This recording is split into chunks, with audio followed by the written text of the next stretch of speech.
បកទឹកចិត្តអស់សង្ឃឹមកុំទាន់ទៅណាវិធីសាស្ត្រលើកទឹកចិត្តខ្លួនឯង 1. កុំប្រៀបធៀបខ្លួនអ្នកនឹងអ្នកដទៃ Don't compare yourself to others មនុស្សគ្រប់គ្នាមានដំណើរផ្សេងគ្នាការប្រៀបធៀបគ្រាន់តែបំបាំងអត្តសញ្ញាណពិតរបស់អ្នកមានដំណើរផ្សេងពីគេការប្រៀបធៀបខ្លួនអ្នកនឹងអ្នកដទៃគ្រាន់តែជាការបាញ់បំពង់លើសុភមង្គលផ្ទាល់ខ្លួនអ្នកគួរតែប្រៀបធៀបខ្លួនអ្នកនឹងខ្លួនអ្នកពីម្សិលមិញនេះជាវិធីមួយដើម្បីក្លាយជាអ្នកដ៏ល្អជារៀងរាល់ថ្ងៃតើអ្នកធ្លាប់មានអារម្មណ៍ថាខ្លួនគ្មានតម្លៃព្រោះមើលឃើញជោគជ័យរបស់អ្នកដទៃទេអ្នកតែងតែឃើញជោគជ័យរបស់គេប៉ុន្តែមិនឃើញការតស៊ូរបស់ពួកគេអ្នកមិនដឹងថាពួកគេឆ្លងកាត់អ្វីខ្លះដើម្បីមកដល់ទីនោះ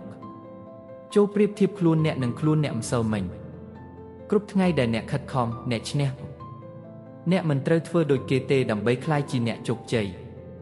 អ្នកគ្រាន់តែត្រូវជឿលើផ្លូវរបស់ខ្លួនឯងគេ 2. កុំយកអតីតកាលដើម្បីកំណត់អនាគត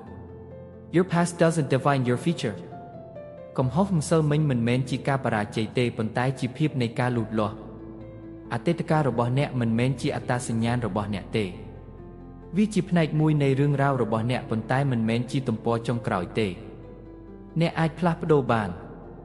អ្នកអាចចាប់ផ្ដើមថ្មីបានអនាគតរបស់អ្នកនៅក្នុងដៃអ្នកតើអតីតកាលរបស់អ្នកធ្វើឲ្យអ្នកអៀនចំពោះអនាគតទេប្រហែលជាអ្នកធ្លាប់ធ្វើខុស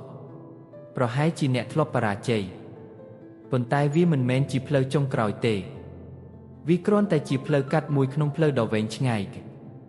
អ្នកមិនត្រូវនៅស្ថិតក្នុងសុបិនអាក្រក់នោះទេ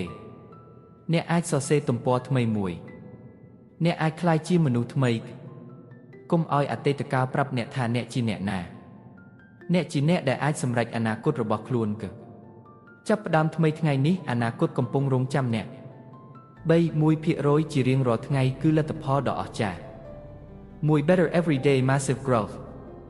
អ្នកមិនចាំបាច់ធ្វើអ្វីធំនៅថ្ងៃមួយទេគ្រាន់តែធ្វើអ្វីតូចជាបន្តបន្ទាប់ 4 បរាជ័យគ្រាន់តែជាផ្នែកមួយនៃផ្លូវ Failure is part of the journey មនុស្សជោគជ័យគ្រប់រូបសុទ្ធតែជួបបរាជ័យមុនឈានដល់ជោគជ័យបរាជ័យមិនមែនជាផ្លូវចុងក្រោយទេវាគ្រាន់តែជាផ្នែកមួយនៃដំណើរការលូតលាស់មនុស្សគ្រប់រូបដែលជោគជ័យសុទ្ធតែធ្លាប់បរាជ័យប៉ុន្តែពួកគេមិនបានបោះបង់អ្នកក៏អាចជោគជ័យបានដែរប្រសិនបើអ្នកបន្ត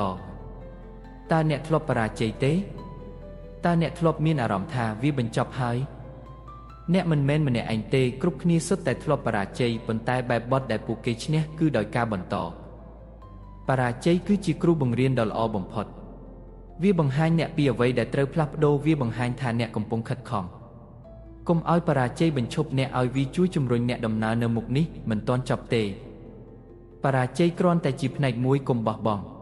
5. ធ្វើវាប៉ុន្មាននាទីរាល់ថ្ងៃក៏គ្រប់គ្រាន់ហើយ Just show up even for 10 minutes អ្នកមិនត្រូវការថាមពលទាំងអស់នឹងពេលវេលាច្រើនទេគ្រាន់តែជឿជាក់នឹងស្ថិរភាព 6. គ្មានអ្វីខុសគ្នាខ្លាំងបើអ្នកនៅតែបន្ត You're allowed to go slow just don't quit ជំហានតូចក៏ជាជំហានដែរការផ្លាស់ប្ដូរនឹងមកដល់អ្នក 7. កុំចាំរដូវផ្ការីកទើបចាប់ផ្ដើមដាំគ្រាប់ពូជ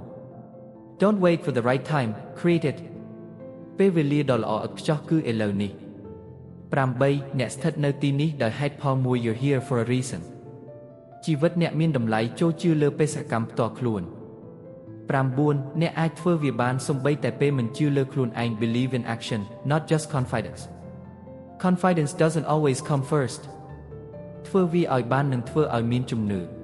10. អ្នកមិនត្រូវធ្វើវាពាក់កណ្ដាលទេ Go all in you owe it to yourself ជែកជាមួយអ្នកដែលជឿថាគ្មានផ្លូវថយក្រោយទេត្រូវតែលោតចូលសូមចុច Subscribe សម្រាប់ការលើកទឹកចិត្តប្រចាំថ្ងៃអ្នកមិននៅតែឯងទេ